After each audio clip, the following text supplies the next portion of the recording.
Olá! Vocês já tiveram oportunidade de conhecer nas lições anteriores os conceitos de coerência e coesão.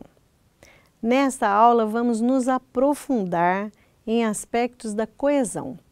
Mais especificamente, vamos estudar ocorrências de coesão referencial por retomada e antecipação, coesão por termos gramaticais, coesão por substituição e coesão por elipse.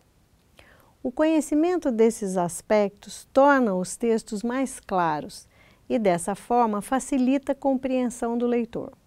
O mesmo acontece com a linguagem falada, que, se obedecer a essas especificações, impedem que se criem confusões.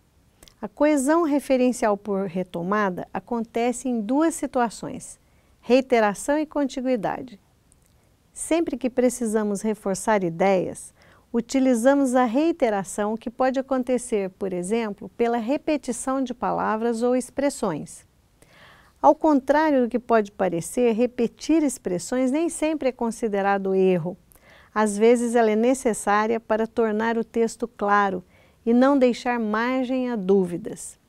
O uso de sinônimos segue o mesmo raciocínio.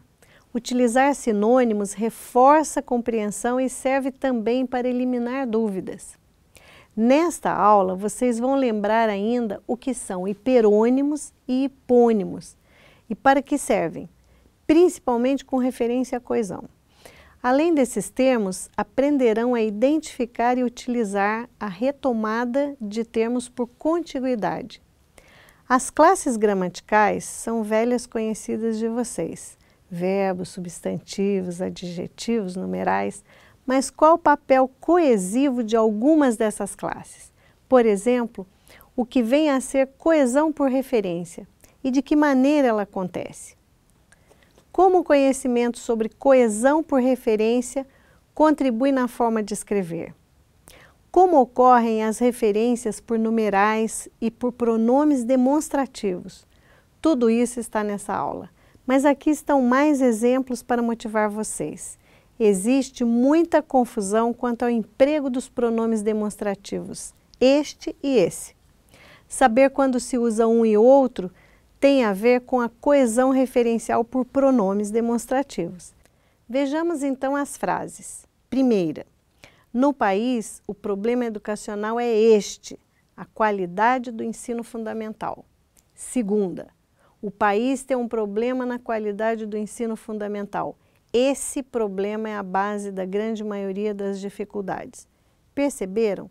Na primeira frase, a coesão referencial se dá em função de um termo que vai adiante no texto. Na segunda frase, a coesão acontece referente a uma palavra, a palavra problema, anterior na frase. Não se preocupe se parece complicado à primeira vista. Há uma observação importante que não pode ser esquecida. Você se torna competitivo no mercado de trabalho à medida que se diferencia. E conhecer a língua é uma excelente maneira de se diferenciar. Pense, se você encontrar dois candidatos igualmente hábeis tecnicamente, qual vai contratar? O que fala e escreve melhor ou o que fala e escreve pior? Mas vamos voltar à coesão. A coesão lexical acontece quando se reforça algo por repetição, chamada tecnicamente de reiteração, ou por reforço, aí o termo usado é colocação. A reiteração por repetição é muito usada na poesia, como vocês vão ver no exemplo da aula escrita, mas não tanto em ambiente corporativo. Um exemplo de texto empresarial plausível é: vamos usar os mesmos métodos, os mesmos equipamentos, os mesmos cronogramas da obra anterior. Trata-se de uma espécie de coesão. Mais comum é a coesão com o emprego de sinônimos, um recurso para tornar o texto mais agradável de ler.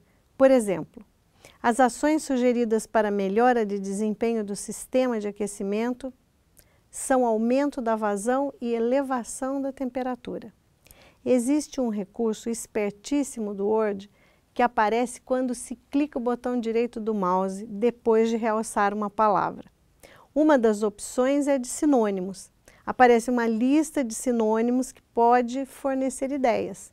Por exemplo, na palavra opções, o Word oferece alternativas, escolhas, preferências e vocês podem escolher. Além dos sinônimos, há os hipônimos e hiperônimos. Curiosos? Vejam a aula. Há várias outras formas de se obter a coesão. Esse é um assunto que vale a pena estudar.